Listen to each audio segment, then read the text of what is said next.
the winner last year, but he didn't. He's here, and he will be talked about by Vivian when she gets up here. But I want to thank Kevin too, because I made the trip to Europe with the basketball team, and we got down to Toulon, France. And you may think the French people love us, and they do, I guess, after World War II, all the Lend-Lease and everything. But they really don't love us too much at basketball.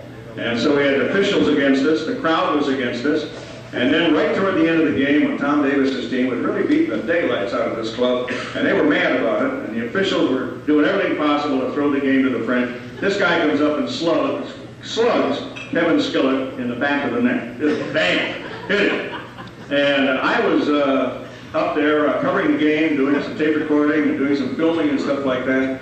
And I'll tell you, the place just erupted, and all those French people started charging onto the basketball court. We had a small-scale riot, and I want to thank Kevin. He single-handedly defended me. I finally bolted out the door and got out of there fast enough, but Kevin was up there. And so I do want to thank Kevin for the job that he did in defending us over there in Europe.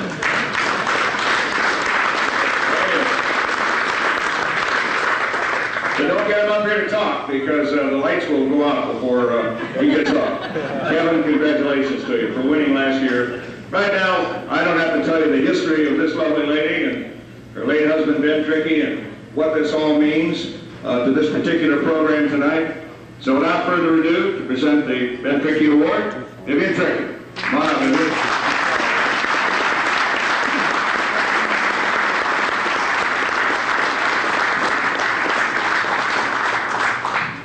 Here we go, dear. Good to see you again. Hi, how are you? How's everything? I'm eagerly awaiting the announcement here. You're what? I'm eagerly awaiting the announcement.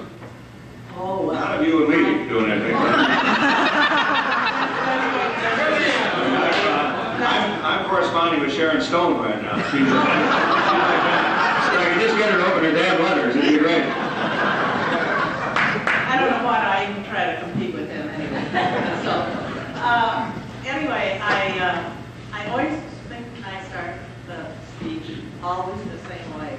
That it's so much fun to be back here and be among friends and relatives and good food and Iowa athletic supporters. It's really very, very special. Right at this point, I'd like to just have members of my family who are here. I had decided this year that I wanted to sit with the recipients of the scholarship. But, so my family is kind of strewn all around. So if my family could just stand up, I'm not going to introduce them, but I'm just would like to have them stand up.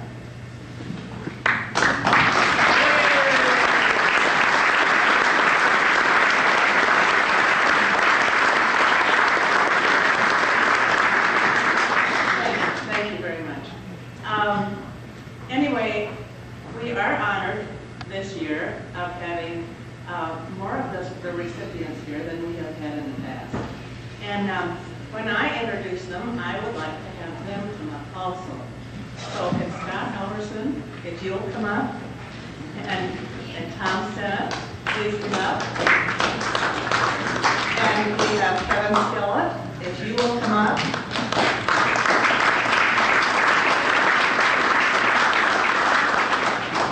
And this year's recipient is Brion Hurley.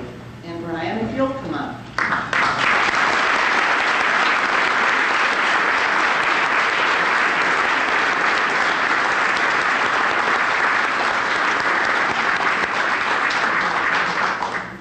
Now you see, you can see why I have wanted them to come up for you all to see them. Because I kind of think that if you have 4 such handsome men, you ought to show them off.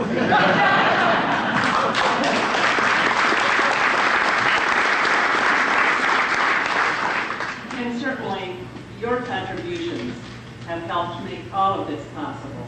And so it may be a Ben Trickey Memorial Scholarship, but each one of you, you know that you have helped.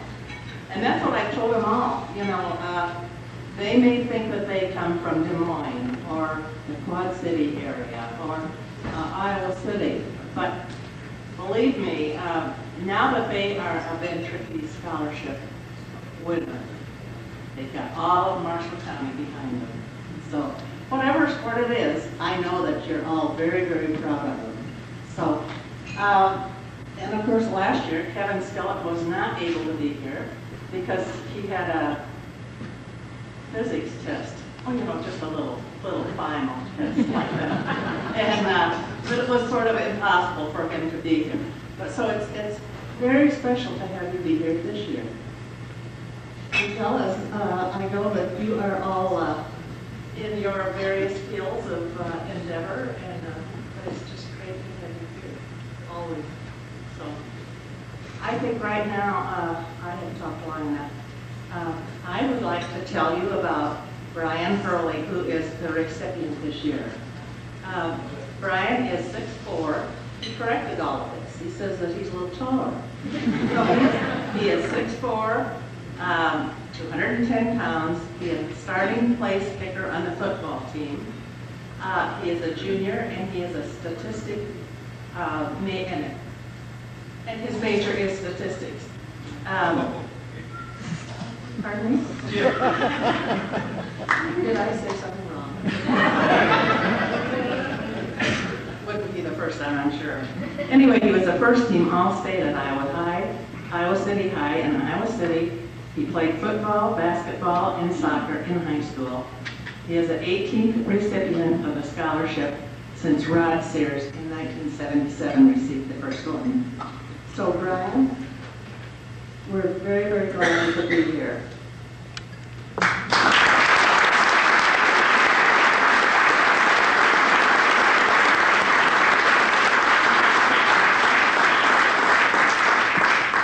First of all, I'd like to thank Vivian and all of her family for sending this award. And, it's a very big honor. It's the biggest honor I've ever received. I'm just very honored to be here. Secondly, I'd just like to thank my grandparents and parents for coming with me up here. They've been a very big support for me ever since I came to Iowa. And I just, you kind of realize after a while how important they are to you and how important they are to your success and to keep you going when things aren't going so well. I'd also like to thank coaches at the university for giving me an opportunity to play here, and even during some not so great times, sticking with me and giving me the confidence to keep doing well and keep moving forward. And I appreciate it a lot. And I'm just very honored to be here. And thank you very much.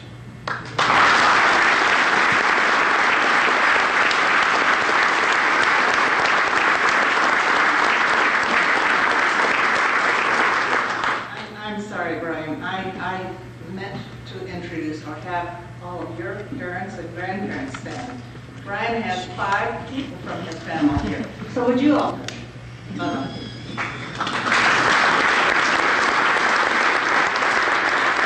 Vivian Trickey been up to hurry up fielding Yotes teams that started the whole thing. Well, for the Iowa Hawkeyes, I think they go back to the team that this gentleman played on, because it still is revered as one of the true hallmarks and cornerstones of the entire Iowa athletic program, and particularly the football program. They're going to be honored again this next year. There's not too many of them left. There weren't too many of them to begin with, because that's why they got the name of the Ironman. But they're back in force, and they're going to be down there and honored at the Letterman's meeting in the first football game against UNI, and I'm looking forward to seeing Al Coupe and all those people once again, because they carry the banner high from 1939, and one of the stars of that team is the man we're going to be talking to right now, and get him up the microphone for a few words. Not to talk about every year between now and then, but to talk about what 1939 meant and what it does in the scheme of things for the Iowa football program. Erwin Prasse, he was one of the captains of the 1939 team, and he's here with us tonight.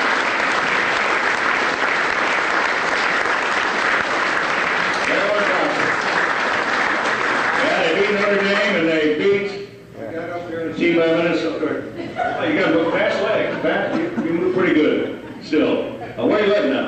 I live in Naperville, Illinois, and we've raised 10 kids, 5 boys, 5 girls.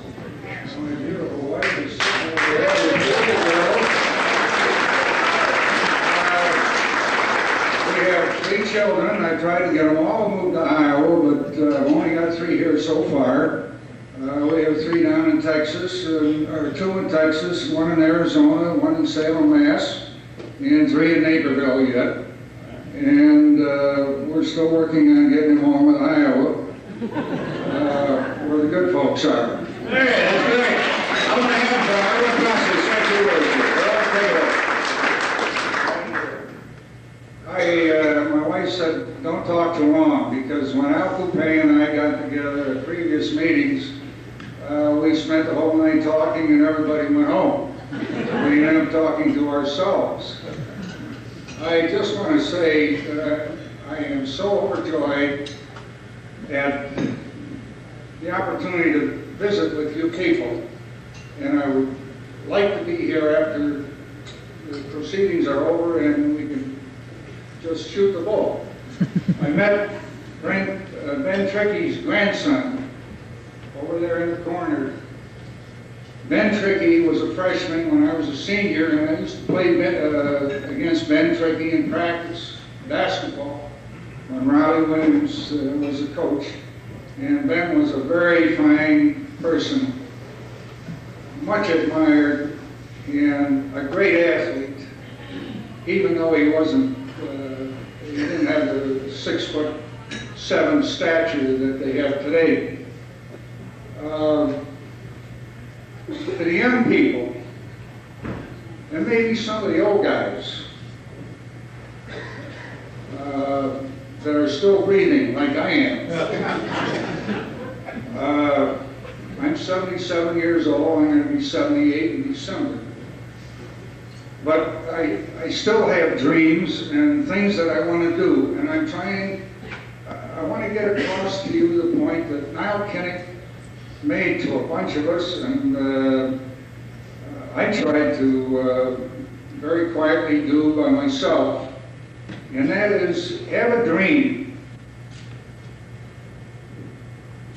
Have a dream, and I mean, no matter how far-fetched it seems, take that dream and think about it. And then proceed to outline how you're going to do it. I don't care what kind of a dream it is, in athletics or business or farming or raising horses like Nina does, my daughter, but have that dream and keep working toward it. I think we all learned that from Dr. Amy Anderson, my coach in '39, and Niall Kinnick. Niall was unbelievable. Doc Anderson was unbelievable. I don't think he ever liked me. Sincerely. I think he disliked me because I refused to come out for spring practice football. I still think spring practice football is senseless. Well, you can play baseball and not get hurt.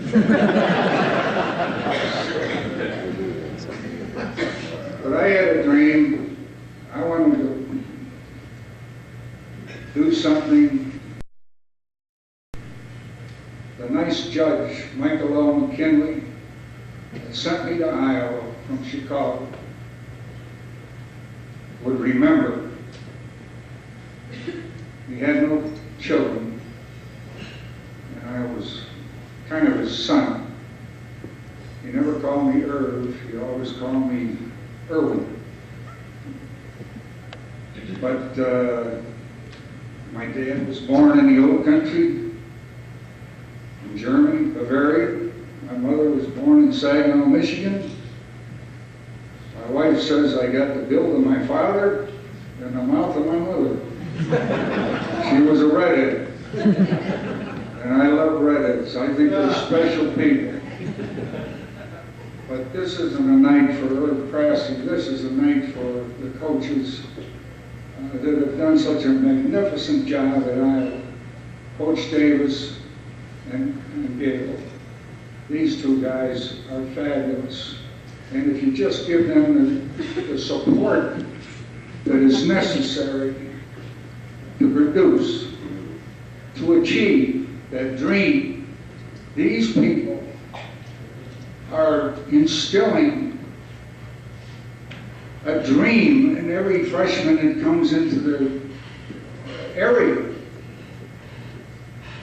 And this freshman perhaps will achieve that dream when he's a senior and be the best of all. I want to thank you all for your kindness, friendliness, and I just love Isle. I think it's a great. Generally come in the back of my spreadsheet to understand what happened there today. We were actually sitting in the office having arrived about 7 o'clock this morning to have a meeting with our team, trying to prepare for next year, as you can imagine. And as we sat there, it was around 4:30 that my assistant said to me, I had a call from Europe around 4 o'clock, it was one of my former players, and she said, do you want to take this call from Fran? I said, well, I really don't want to talk to her that long because I have some other calls that I want to make, thinking that I was just going to stand around a little longer to do some things that I wanted to do. And she said, well, you don't have really that long anyway, because by 4:30, you're probably going to be going home. And I thought, yeah, this is pretty good. She's telling me that I need to be going home at 4:30. So I took the call and then went into Angelique's office, and I was sitting there in a relaxed mood, and we were just generally talking, and my secretary had her coat on, and she's walking down the hallway, she says to me, well, are you going up in the parking lot? You know that Lucy's up there waiting for you. This is Lucy, our fundraiser. I said, Lucy, what is she waiting for me in the parking lot for? She said, well, you have an I-Club function tonight. And I can't tell you, I mean, I went crazy, so I rushed home to try to change my clothes. Angie didn't have a chance to change her clothes. She brought her there, and we raced through rain, hell, wet, and whatever. But we're certainly happy to have an opportunity to share this evening with you, and I felt real good when the table in front of me offered to let us have a seat. It didn't matter how we were dressed. So I appreciate that. In short, our season isn't a whole lot worthwhile talking about, quite honestly. We can cover that in a few words. I'll just sit down. The people who have done a better job this year have the mic. They deserve to. Some of our promotions people at times were asking me to promote our game, for example, with Ohio State. And while the cameras were rolling, I suggested that we give the fans their money back. I think that we can turn that around for sure. We have an awful lot of freshmen, and I'm sure that the football people will tell you, Coach Elliott will tell you about how difficult that is with injuries and the likes. But I'm tired of even talking about that. Truth of the matter is that we had those things. Things did happen, as they do with a lot of teams. We sort of got more than our share this year. But let's say it like this. If we want to look at the glass half empty or half full, let's look at it as being half full. And on the positive side of it, our freshmen played a lot. They played more than any other freshman group, I'm sure, in the country, and certainly more than any group of freshmen would ever play at the University of Iowa. Of course, we had a lot of firsts. All the firsts were in negative categories. So we don't have a tradition to uphold anymore. Those who have come to know that we don't lose many games at the Carver Arena found ourselves more often than not bowing our heads and walking out of it. People like Wisconsin and Minnesota were able to put their arms around us and tell us, don't worry about it, it'll be next year. As I was saying to our coaches as we were at the Final Four, I hope that they want to put their arms around me next year, and I don't think so.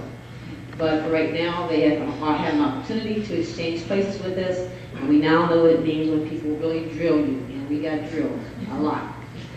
We had young people who, quite frankly, didn't really have a real good clue, and I think that any coach will know what it's like whenever you have freshmen who want to make the commitment, who come with great accolades, and then it's a matter of us putting things together. But all too often, when faced with, do you really want to assume this responsibility, and can you, we get a little shy. We have one young lady as an example to show you what we're talking about. She was explaining to me, she always was one that wanted to try to cut short, corners.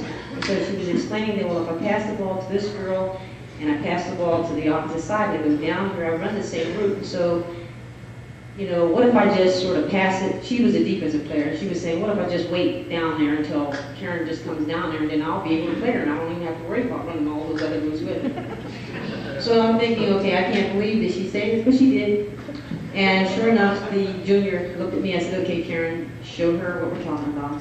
So Karen passed the ball. Instead of her going down to the baseline and over, she just took a couple steps forward and fell back. They threw the ball back to her, and she dropped the shot. She said, oh, okay, now I understand.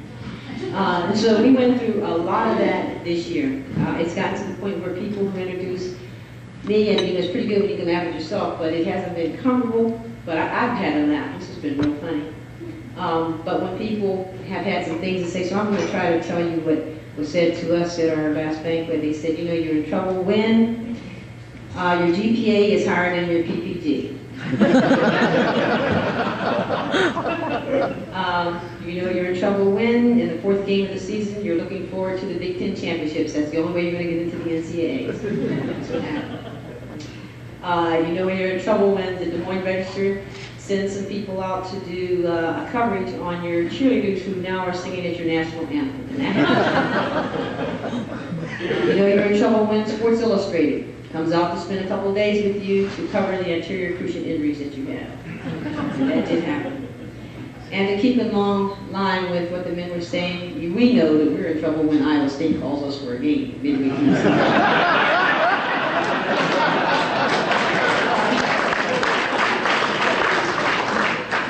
Let me leave you with this note. We feel real excited about that. Like you said, all of our freshmen have a great deal of experience. They're excited. We're going to do some great things. This much I know. In the meantime, we all have to feel real good. We have 2 young people that we signed this year, both of which are from Iowa. One is 6'4", Amy Herrick. She's legitimate. You may have heard in the Kodak All-American, which would, at that time they bring the 24 best players in the country. This young lady had something like 20 points, 12 rebounds, 6 blocks. The girl who got the MVP award said this true honor goes to Amy Herrick. She is an outstanding player who can do great things, extremely agile, and she'll make all of you extremely proud. The same thing can be said of Stacy Freeze, who just led her team to a state championship. Those are the only 2 players that we've signed. We really don't feel that we need to. There's a possibility that we'll sign one, but whether it does or it doesn't happen really doesn't matter a whole heck of a lot to us. We've got the people that are in place. We just needed a great deal of maturity. We need for us to have some real good luck and just have healthy people, to be honest. And hopefully I'm saying and the rest of the assistants are saying we can approach the year as we need to. More recently, just last week, 3 people, Tiffany Gooden, freshman, Nadine DeLone, who was a freshman, and Tamsin Smith, who was a freshman, along with Amy Herrick, who's a high school player, made the roster of 12 for the Olympic Festival. So they made that group out of about 400 young people who would try out. So they have them in place. And next time if I can stand here and tell you that, then you'll probably be looking what they call Christine Grant and see if I can be fired. So we've got some work to do, and we'll just look forward to all of your support and appreciate the patience and support you've already given us. Thank you very much. I agree with him. I think spring practice is senseless. But this is really a great night, and I've been here 2 times before, and I can recall an evening, an emotional evening 3 years ago when Chris Green from Marshalltown won the Ben Trickey Award. And that was special. This is a special I-Club because of what we do for those young men, and we really appreciate it. We've got a couple of people that I want to mention before we get started. Mike Horn back here was a manager for us a couple of years ago. Now he's a local attorney. Let you wave. All right. He did a great job for us. And Brian Albert, football coach here at Marshalltown, who does a super job, is back here somewhere. I saw him a little bit earlier. Wave, Brian. You're lucky to have a great football coach like Brian in this city. He does a wonderful job. You know, the four guys that have won this award that are here tonight are really great examples of the kind of young men that we can produce at the University of Iowa in the athletic programs.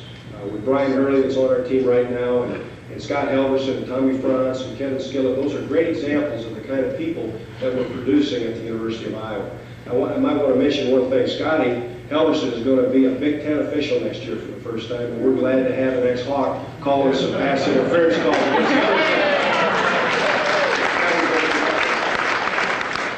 I told him that he's not allowed to call any of those pass interference calls against us. We're really excited down in Iowa City about the future of Iowa football. There's three things that give us that kind of belief in the future. Number one, we've got good young players in the program. We've recruited well the last couple of years, and that's exciting for us.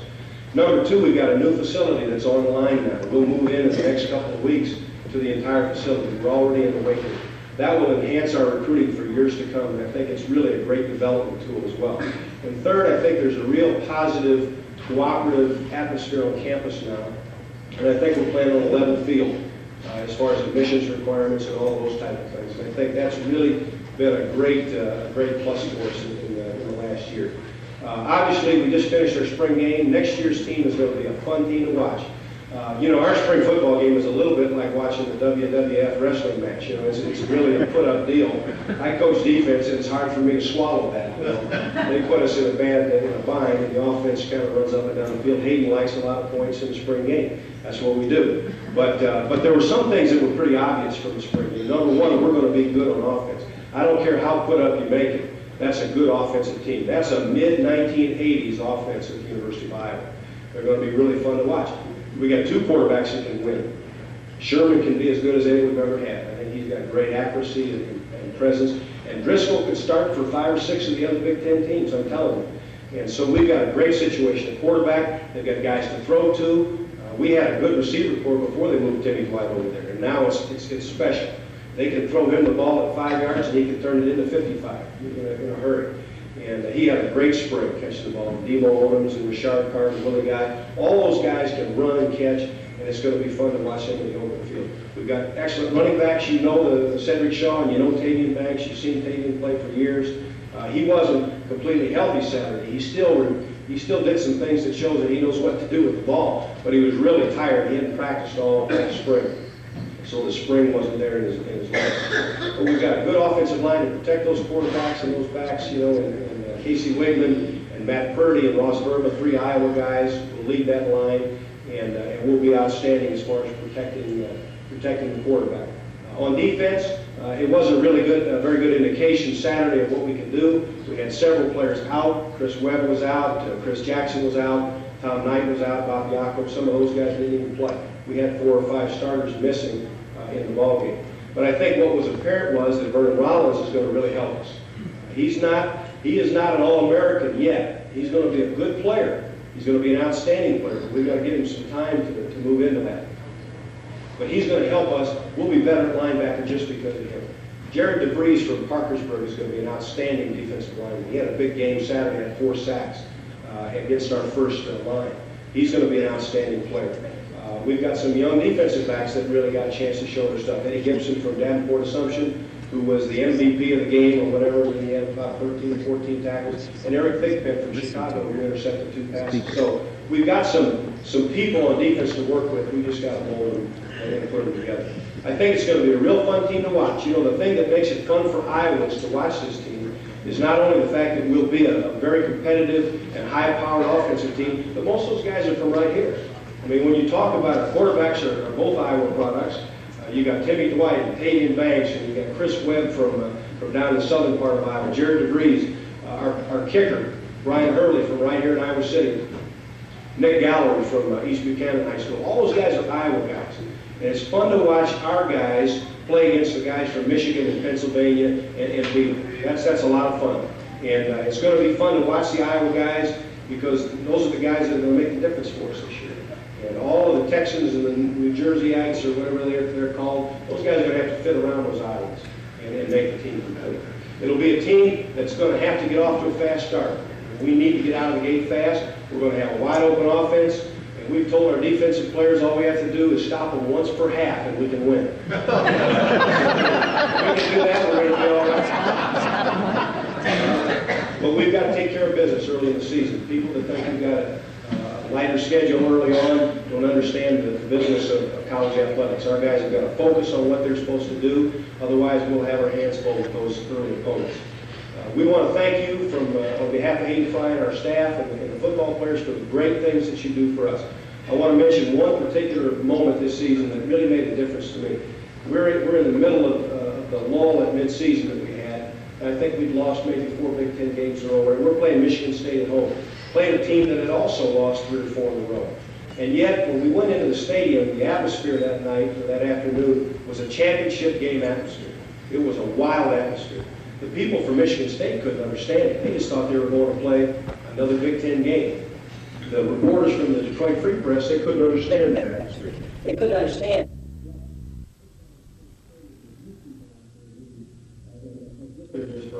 We thank you so much for that. Mark mentioned our motto this year is to think big. Well, that's just half the battle. The rest of it is you got to live up to it. And that's our mission and our challenge, and we'll live up to it for you. Thank you.